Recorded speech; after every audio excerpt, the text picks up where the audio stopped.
नमस्कार प्यारे विद्यार्थियों, आप सबका स्वागत है आपके अपने YouTube channel life smart study bye Arjun sir पर। आज अपन भारतीय संविधान से संबंधित जितने भी महत्वपूर्ण प्रश्न पूछे जाते हैं विभिन्न प्रतियोगी परीक्षाओं में, उन सब प्रश्नों पर चर्चा करेंगे। तो आज का विषय भारतीय संविधान सामान्य ज्ञान से संबंधित है। जितने भी इम्पोर्टेंट क्वेश्चन हैं भारतीय संविधान से जो विभिन्न एग्जाम प्रतियोगी परीक्षाओं में पूछे जाते हैं, उन सब से मैंने जो इम्पोर्टेंट क्वेश्चन है वो एकत्रित करके इस वीडियो में आपके सामने प्रस्तुत किए हैं, ताकि ज़्यादा से ज़्यादा आपको परीक्षा में इस वीडियो को से लाभ मिल सके और ज़्यादा से ज़्यादा क्वेश्चन इसी वीडियो से आए। ये मेरा पुरजोर कोशिश रहेगी ताकि आप सभी विद्यार्थियों को अधिक तौर पर सफलता मिले। तो आज बात करते हैं अपन भारतीय संविधान से जो इम्पोर्टेंट महत्वपूर्ण प्रश्न पूछे जाते हैं उन महत्वपूर्ण प्रश्नों की। तो आज के जो पहला प्रश्न है, अगर आपको ये वीडियो रेगुलर तौर पर चाहिए तो आप इस चैनल को लाइक करें, शेयर करें और सब्सक्राइब करना ना भूलें। बेल आइकन पर ज़रूर प्रेस कर दें ताकि जब भी मैं नया वीडियो अपलोड करूं तो आपके पास सबसे पहले नोटिफिकेशन आ जाए। तो चलते हैं, आज शुरुआत करते हैं आज के पहले क्वेश्चन की। तो आज का पहला क्वेश्चन है, वेरी इंपॉर्टेंट है, कई एग्जामों में पूछा गया है। मैं वही इंपॉर्टेंट क्वेश्चनों की बात करूंगा जो एग्ज़ाम में आए हुए, तो सिर्फ आपको इनको एक दो बार देखना है ताकि आपका जो आपने जो जितने भी टॉपिक पढ़े हुए हैं वो क्वेश्चन वाइज आपके क्लियर होते जाए। तो जो आज का पहला क्वेश्चन है, अपन बात करते हैं संविधान सभा की प्रथम बैठक कब हुई थी। संविधान सभा की प्रथम बैठक कब हुई थी? तो इसका जो राइट आंसर है वो है 9 दिसंबर 1946 को। कब हुई थी? 9 दिसंबर 1946 को संविधान सभा की प्रथम बैठक हुई थी। वेरी इंपॉर्टेंट क्वेश्चन है, कई एग्जामों में पूछा गया क्वेश्चन है। राजस्थान पुलिस, पटवार सब में पूछा जाता है। यूपीएससी तक, आईएएस तक के एग्ज़ाम में भी ये क्वेश्चन पूछा गया है। तो आप इस वीडियो को ज़रूर गौर से देखें और जितने भी क्वेश्चन हैं आप खुद का टेस्ट कर सकते हो कि आपको कितने क्वेश्चन आते हैं। कमेंट्स करके मुझे बताइए कि 45 क्वेश्चनों में से जितने भी इस वीडियो में क्वेश्चन है उनमें से आपके कितने सही हुए और कितने गलत हुए। तो कमेंट करके मुझे ज़रूर बताइए। चलते हैं आज के नेक्स्ट क्वेश्चन पर। तो इसका जो संविधान सभा की प्रथम बैठक कब हुई थी? 9 दिसंबर 1946 को।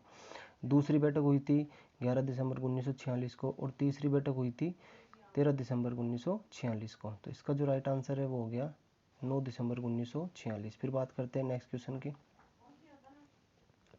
भारतीय संविधान सभा मतलब संविधान सभा के अस्थायी अध्यक्ष के रूप में किसे नियुक्त किया गया था? तो संविधान सभा के अस्थायी सदस्य के रूप में किसे नियुक्त किया गया था?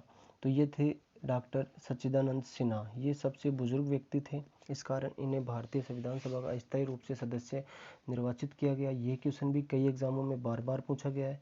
तो मैं वही इंपॉर्टेंट क्वेश्चनों की बात कर रहा हूँ जो विभिन्न प्रतियोगी परीक्षाओं में बार बार पूछे जाते हैं। तो आपको हो सकता है इन्हीं 2-3 वीडियो में से आपको ज़्यादा से ज़्यादा क्वेश्चन देखने को मिले, तो आप इसे गौर से देखें और आप अपना रिवीजन भी टेस्ट कर सकते हो। आप इसे टेस्ट सीरीज मानकर ही चलो। तो इसका जो राइट आंसर हो जाएगा वो क्या हो जाएगा? डॉक्टर सच्चिदानंद सिन्हा। फिर अपन बात करते हैं नेक्स्ट क्वेश्चन की। प्रारूप समिति के अध्यक्ष कौन थे? वेरी इंपॉर्टेंट है, कई एग्जामों में बार बार पूछा गया है। प्रारूप जो समिति ड्राफ्टिंग कमेटी के जो अध्यक्ष है वो है श्री भीमराव अंबेडकर जी। कौन है? भीमराव अंबेडकर जी। इन्हें संविधान निर्माता भी कहा जाता है। तो आप अच्छे से याद कर लो इन क्वेश्चनों को, वेरी इंपॉर्टेंट क्वेश्चन है।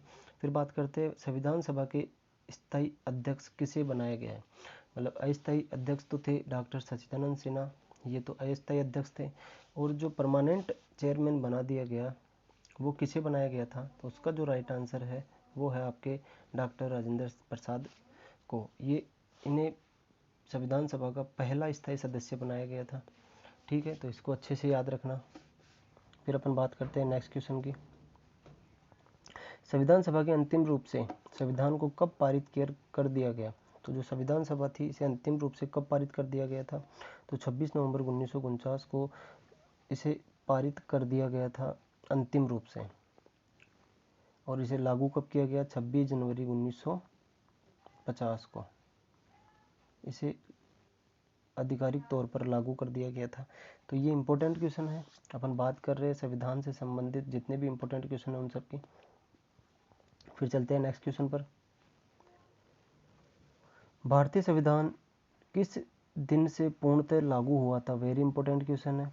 भारतीय संविधान किस दिन से पूर्णतः लागू हुआ था? फुली जब पूर्ण रूप से ये लागू हुआ तो उस दिन क्या तारीख थी, क्या दिनांक थी? तो 26 जनवरी 1950 को भारत पूर्ण रूप से जो संविधान बनाकर उसे लागू कर दिया गया भारतीय जनता पर।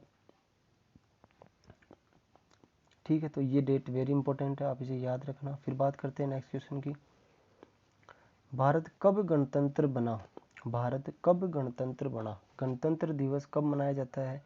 तो 26 जनवरी 1950 को गणतंत्र दिवस के रूप में मनाया जाता है, क्योंकि 26 जनवरी 1950 को ही भारत में पूर्ण रूप से संविधान को लागू कर दिया गया। इसका खुद का संविधान बन गया।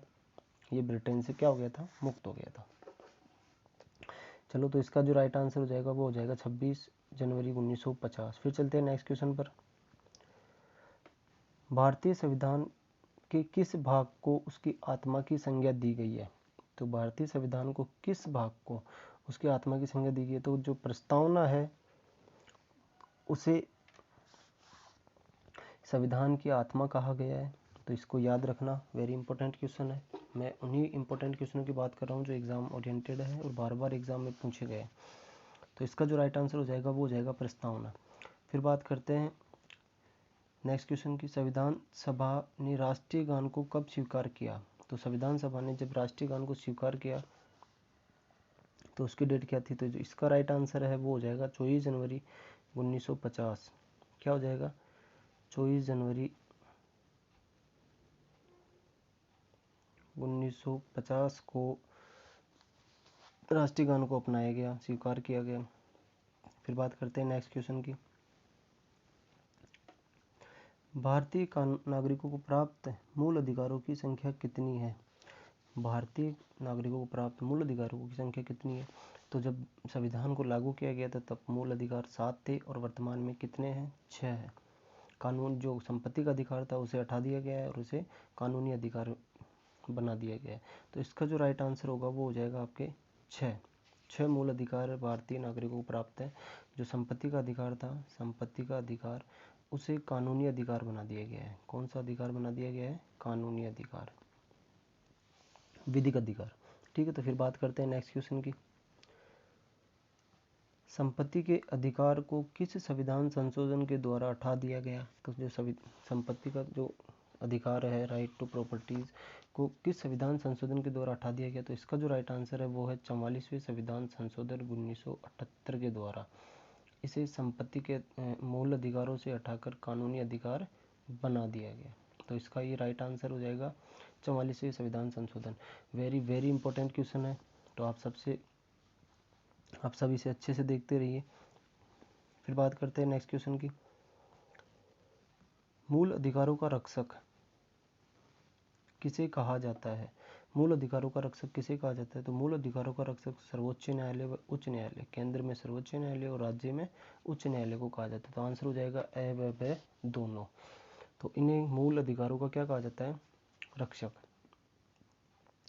Fundamental right of protector.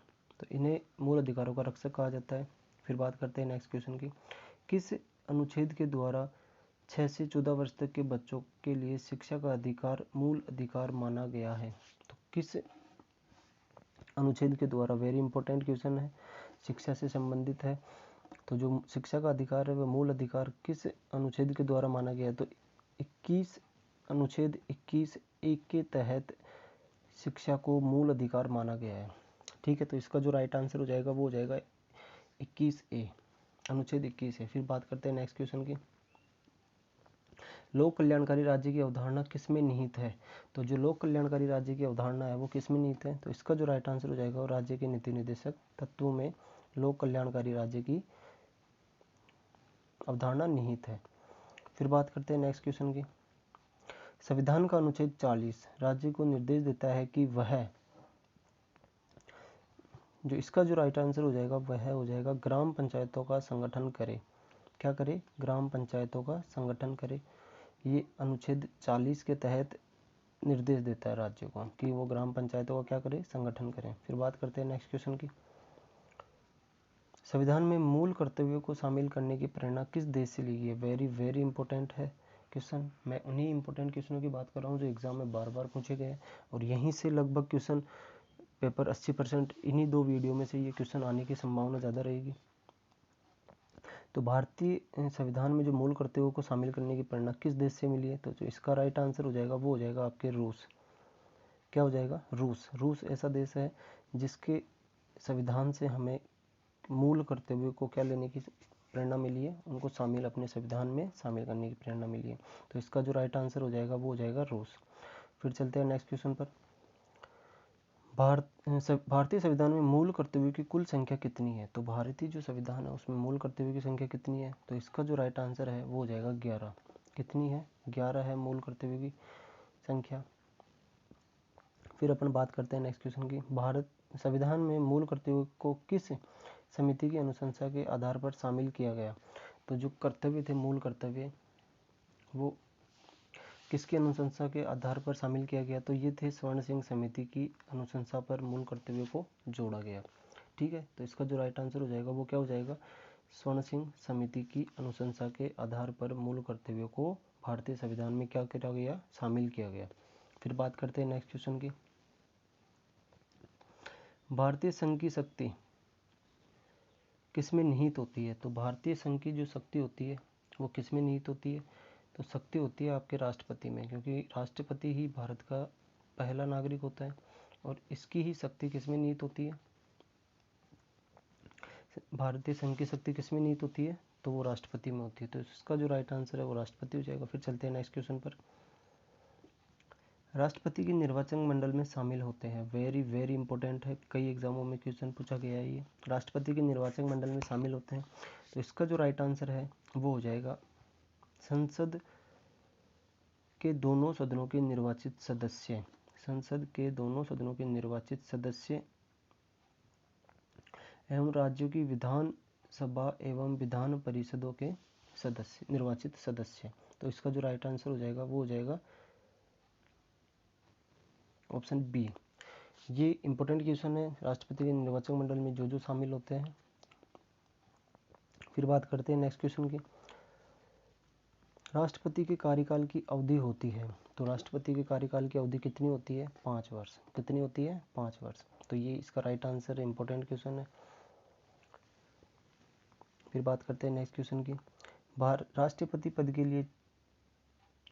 राष्ट्रपति पद के चुनाव के लिए कौन सी विधि अपनाई जाती है? तो राष्ट्रपति पद के लिए कौन सी विधि अपनाई जाती है? तो इसका जो राइट आंसर है ये हो जाएगा आनुपातिक प्रतिनिधित्व, एकल संक्रमणीय, अप्रत्यक्ष मतदान। मतलब ये तीनों ही पद्धति अपनाई जाती है, आनुपातिक प्रतिनिधित्व, एकल संक्रमणीय, अप्रत्यक्ष मतदान। इसके तहत ही क्या किया जाता है? राष्ट्रपति का चुनाव किया जाता है। ये एग्जाम में कई बार पूछी गई है कि राष्ट्रपति पद के चुनाव के लिए कौन सी विधि अपनाई जाती है। तो इसका जो राइट आंसर हो जाएगा वो हो जाएगा ये सभी। आनुपातिक प्रतिनिधित्व, एकल संक्रमणीय, अप्रत्यक्ष मतदान राष्ट्रपति के चुनाव में अपनाई जाती है। फिर बात करते हैं नेक्स्ट क्वेश्चन की।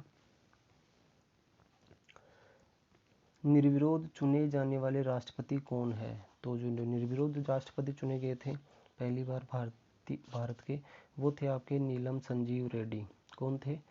नीलम संजीव रेड्डी। तो इसका जो राइट आंसर हो जाएगा वो नीलम संजीव रेड्डी हो जाएगा। फिर चलते हैं नेक्स्ट क्वेश्चन पर। राष्ट्रपति पर महाभियोग का आरोप संसद के किस सदन द्वारा लगाया जा सकता है? तो लोकसभा, राज्यसभा, संसद के किसी भी सदन द्वारा, किसी के द्वारा नहीं। तो इसका जो राइट आंसर हो जाएगा वो संसद के किसी भी सदन के द्वारा, चाहे वो लोकसभा हो चाहे वो राज्यसभा हो, इन दोनों में से किसी में भी राष्ट्रपति पर महाभियोग लगाया जा सकता है। ठीक है, फिर चलते हैं नेक्स्ट क्वेश्चन पर। भारतीय सेनाओं का सर्वोच्च सेनापति कौन होता है? तो भारतीय सेनाएं कौन कौन सी हो गई आपके? थल, जल और नभ। ये तीनों सेनाओं के जो सेनापति होते हैं वो कौन होते हैं? राष्ट्रपति। तो जो भारत के राष्ट्रपति होते हैं वो तीनों सेनाओं के क्या होते हैं? सर्वोच्च सेनापति होते हैं। फिर चलते हैं नेक्स्ट क्वेश्चन पर। मैं उन इम्पोर्टेंट क्वेश्चनों की बात कर रहा हूँ जो सबसे ज़्यादा एग्जाम में पूछे गए हैं, तो आप सब लगातार इस वीडियो को देखते रहिए। फिर बात करते हैं नेक्स्ट क्वेश्चन की, भारतीय संविधान के अनुसार संघ की कार्यपालिका शक्ति किसमें निहित होती है? जो संघ की कार्यपालिका शक्ति होती है वो किसमें निहित होती है? राष्ट्रपति में। तो इसका जो राइट आंसर हो जाएगा वो हो जाएगा राष्ट्रपति। फिर बात करते हैं नेक्स्ट क्वेश्चन पर, उपराष्ट्रपति के निर्वाचक मंडल में शामिल कौन होता है? तो उपराष्ट्रपति होता है, वाइस प्रेसिडेंट, तो उसके निर्वाचक मंडल में शामिल कौन होता है? तो इसका जो राइट आंसर है वो हो जाएगा आपके सिर्फ राज्यसभा और लोकसभा के सदस्य। जो लोकसभा और राज्यसभा में निर्वाचित सदस्य हैं उन्हीं के द्वारा उपराष्ट्रपति का चुनाव किया जाता है ना। तो इसका जो राइट आंसर हो जाएगा राज्यसभा और लोकसभा के सदस्य। फिर बात करते हैं अपन नेक्स्ट क्वेश्चन की, राष्ट्रपति राज्यसभा के कितने सदस्यों को मनोनीत करता है? तो राष्ट्रपति राज्यसभा के कितने सदस्यों को मनोनीत करता है? तो इसका जो आंसर हो जाएगा वो 12 सदस्य। कुल की बात करें तो 2 + 12 कुल 14 सदस्यों को नियुक्त करता है राष्ट्रपति। दो तो लोकसभा में चुने जाते हैं और 12 राज्यसभा में। तो इसका जो राइट आंसर हो जाएगा वो 12 सदस्य हो जाएंगे। फिर बात करते हैं नेक्स्ट क्वेश्चन की, भारतीय संसद के ऊपरी सदन को कहा जाता है? भारतीय संसद के अपर हाउस, उच्च सदन को कहा जाता है? तो उच्च सदन को कहा जाता है आपके राज्यसभा, और लोकसभा को कहा जाता है निम्न सदन। तो याद रखना उच्च सदन किसे कहा जाता है? राज्यसभा को। फिर चलते हैं नेक्स्ट क्वेश्चन पर, भारत प्रधानमंत्री की नियुक्ति कौन करता है? वेरी इंपॉर्टेंट क्वेश्चन है, कई एग्जामों में पूछा गया है। जो प्रधानमंत्री की नियुक्ति करता है वो है आपके राष्ट्रपति। राष्ट्रपति के द्वारा प्रधानमंत्री को अपॉइंटमेंट किया जाता है, मतलब प्रधानमंत्री की नियुक्ति कौन करता है? राष्ट्रपति। तो ये इंपॉर्टेंट क्वेश्चन है, ध्यान से देखना इसे। फिर बात करते हैं नेक्स्ट क्वेश्चन, यदि प्रधानमंत्री या कोई अन्य मंत्री सदन का सदस्य नहीं है तो उसे उस पद पर बने रहने के लिए कितने दिनों के अंदर संसद का सदस्य बनना आवश्यक है? तो इसका जो राइट आंसर है वो हो जाएगा आपके 6 माह। मतलब उस मंत्री या सदस्य या प्रधानमंत्री को अगर उसके पद पर बने रहना है तो उसके लिए संसद का सदस्य बनना आवश्यक है, और वह उसे 6 महीने में बनना होगा। कितने में? 6 महीने में। तो अधिकतम 6 महीने में उसे संसद सदस्य की क्या लेनी होगी? सदस्यता लेनी अनिवार्य होगी, तभी वह उस पद पर बना रह सकता है। फिर बात करते हैं नेक्स्ट क्वेश्चन की, मंत्रिपरिषद सामूहिक रूप से किसके प्रति उत्तरदायी होता है? वेरी इंपॉर्टेंट क्वेश्चन है, मंत्रिपरिषद सामूहिक रूप से किसके प्रति उत्तरदायी होता है? तो इसका जो राइट आंसर है वो है लोकसभा अध्यक्ष के प्रति। किसके प्रति उत्तरदायी होता है? लोकसभा अध्यक्ष के प्रति। कई एग्जामों में पूछा गया है इस क्वेश्चन के इंपॉर्टेंट लगाकर इसका स्क्रीनशॉट लेकर आप लिख लो कॉपी में। ये वही इंपॉर्टेंट क्वेश्चन बता रहा हूँ मैं जो आपको अब तक जितनी भी एग्जाम हुई है उनमें 80 से 85% यहीं से रिपीटेशन क्वेश्चन हुए हैं। जितनी भी एग्ज़ाम है, एसएससी की हो, बैंक पीओ की हो, आईबीपीएस की हो, रेलवे की हो, एनटीपीसी की हो, राजस्थान आरपीसी की हो, पटवार की हो, पुलिस की हो, राजस्थान अधीनस्थ बोर्ड की हो, कोई सी भी एग्ज़ाम हो, इन सब में इसी से संबंधित एग्ज़ाम पूछे जाते हैं, प्रश्न पूछे जाते हैं। फिर बात करते हैं अपन नेक्स्ट क्वेश्चन की, लोकसभा की अधिकतम सदस्य संख्या हो सकती है? तो लोकसभा की अधिकतम जो सदस्य संख्या है वो कितनी हो सकती है? 552। कितनी हो सकती है? 552। और वर्तमान में कितने सदस्य हैं? 545। और अधिकतम कितनी हो सकती है? 552। तो राइट आंसर हो जाएगा इसका 552। फिर चलते हैं नेक्स्ट क्वेश्चन पर, राज्यसभा की अधिकतम सदस्य संख्या है, राज्यसभा में अधिकतम सदस्य संख्या कितनी हो सकती है? 250। और वर्तमान में कितने हैं? 245। तो इसका जो राइट आंसर है वो हो जाएगा 250 सदस्य। फिर बात करते हैं नेक्स्ट क्वेश्चन पर, वेरी इंपॉर्टेंट क्वेश्चन है, किसी विधेयक को धन विधेयक के रूप में कौन प्रमाणित करता है? कि यह किसी भी विधेयक को ये कौन कहता है कि ये धन विधेयक है? ये इंपॉर्टेंट क्वेश्चन है, कई बार एग्जामों में पूछा गया है। तो इसका जो प्रमाणित करता है वो है आपके लोकसभा अध्यक्ष। लोकसभा अध्यक्ष किसी विधेयक को धन विधेयक के रूप में प्रमाणित करने का काम किसका है? लोकसभा अध्यक्ष का। फिर बात करते हैं नेक्स्ट क्वेश्चन की, केंद्र सरकार का प्रथम विधि अधिकारी कौन होता है? तो केंद्र सरकार का जो प्रथम विधि अधिकारी है वो कौन होता है? तो वो होता है अटॉर्नी जनरल, महान्यायवादी। कौन होता है? महान्यायवादी। तो इसका जो राइट आंसर हो जाएगा वो हो जाएगा आपके महान्यायवादी।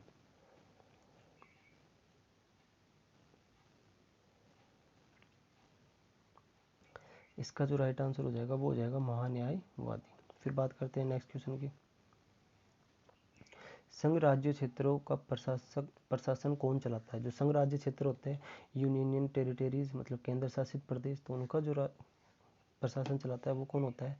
तो उसका जो राइट आंसर हो जाएगा वो हो जाएगा राष्ट्रपति द्वारा नियुक्त प्रशासक। राष्ट्रपति द्वारा जो भी उसमें नियुक्त किया जाता है वो उन संघ राज्य क्षेत्रों का क्या करता है? प्रशासन चलाता है। तो इसका जो राइट आंसर हो जाएगा वो हो जाएगा राष्ट्रपति द्वारा नियुक्त प्रशासक। फिर बात करते हैं अपन नेक्स्ट क्वेश्चन की। भारत के प्रथम राष्ट्रपति कौन थे? वेरी इंपॉर्टेंट क्वेश्चन है। भारत के प्रथम राष्ट्रपति कौन थे? तो जो भारत के प्रथम राष्ट्रपति है वो है आपके डॉक्टर राजेंद्र प्रसाद। कौन है? डॉक्टर राजेंद्र प्रसाद। फिर बात करते हैं अपन नेक्स्ट क्वेश्चन की। स्वतंत्र भारत के पहले भारतीय गवर्नर जनरल कौन है? वेरी इंपॉर्टेंट क्वेश्चन है, कई एग्जामों में पूछा हुआ है, हो सकता है आपकी बार भी ये क्वेश्चन आपको एग्जाम में देखने को मिले। स्वतंत्र भारत के पहले भारतीय गवर्नर जनरल कौन थे? तो जो पहले भारतीय गवर्नर जनरल थे वो थे आपके चक्रवर्ती राजगोपालाचारी। ये स्वतंत्र भारत के पहले भारतीय जनरल गवर्नर थे जिनका क्या नाम है? चक्रवर्ती राजगोपालाचारी। फिर बात करते हैं नेक्स्ट क्वेश्चन की। राष्ट्रपति द्वारा लोकसभा तथा राज्यसभा में मनोनीत किए जाने वाले सदस्यों की संख्या कितनी है? लोकसभा, देखो सबसे पहले पूछा है लोकसभा, देन उसके बाद में पूछा है राज्यसभा। तो लोकसभा में कितने सदस्य मनोनीत कर सकता है राष्ट्रपति? 2, और राज्यसभा में 12। तो ये जो फिगर है 2 व 12 सदस्य राष्ट्रपति द्वारा लोकसभा व राज्यसभा में मनोनीत किए जा सकते हैं। तो इसका जो राइट आंसर होगा वह 2 व 12 हो जाएगा। फिर बात करते हैं नेक्स्ट क्वेश्चन की। लोकसभा एवं राज्यसभा के 2 अधिवेशनों के बीच अधिकतम कितने समय का अंतर होना चाहिए? मतलब लोकसभा एवं राज्यसभा के 2 अधिवेशनों के बीच में कितने समय का अंतर होना चाहिए? तो इसका जो राइट आंसर हो जाएगा वो हो जाएगा आपके 6 माह का। कितने माह का? 6 माह का। तो उन 2 अधिवेशनों के बीच अधिकतम समय होना चाहिए। फिर बात करते हैं आज के नेक्स्ट क्वेश्चन की। राज्य की कार्यपालिका का प्रमुख कौन होता है? तो राज्य की जो कार्यपालिका है उसका प्रमुख कौन होता है? तो इसका जो राइट आंसर है वो हो जाएगा आपके राज्यपाल। तो राज्य की कार्यपालिका प्रमुख कौन होता है? राज्यपाल। वेरी इंपॉर्टेंट क्वेश्चन है। फिर बात करते हैं नेक्स्ट क्वेश्चन की। संविधान के अनुसार विधानसभा के सदस्यों की अधिकतम संख्या कितनी हो सकती है? तो संविधान के अनुसार जो विधानसभा के सदस्य हैं उनकी अधिकतम संख्या कितनी हो सकती है? तो इसका जो राइट आंसर है वो हो जाएगा 500। मतलब किसी भी विधानसभा क्षेत्र में अधिकतम कितने सदस्य हो सकते हैं? 500। तो ये इंपॉर्टेंट क्वेश्चन है। फिर देखते नेक्स्ट क्वेश्चन। वर्तमान में भारत में कुल कितने राज्यों में विधान परिषद है? तो वर्तमान में भारत में कुल कितने राज्यों में विधान परिषद है? तो इसका जो राइट आंसर है वो हो जाएगा 6 राज्यों में। कितने राज्यों में? 6 राज्यों में अभी विधान परिषद है। फिर बात करते हैं आज के लास्ट क्वेश्चन की। राज्य का मंडल सामूहिक रूप से किसके प्रति उत्तरदायी होता है? राज्य का जो स्टेट कैबिनेट होता है वो सामूहिक रूप से किसके प्रति उत्तरदायी होता है? तो इसका जो राइट आंसर हो जाएगा वो हो जाएगा विधानसभा के प्रति। किसके प्रति? विधानसभा के प्रति। तो ये आज के इंपॉर्टेंट क्वेश्चन थे 45। अपन नेक्स्ट वीडियो में 45 इंपॉर्टेंट क्वेश्चनों की बात करेंगे संविधान से संबंधित। तो आप देखते रहिए इस वीडियो को और लाइक करो, शेयर करो और सब्सक्राइब करना ना भूलें ताकि जब भी मैं इसका नेक्स्ट वीडियो बनाकर अपलोड करूँ तो आपको सबसे पहले इसका नोटिफिकेशन मिल जाए। मैं आशा करता हूँ कि आपको ये वीडियो अच्छा लगा होगा। Thank you for watching.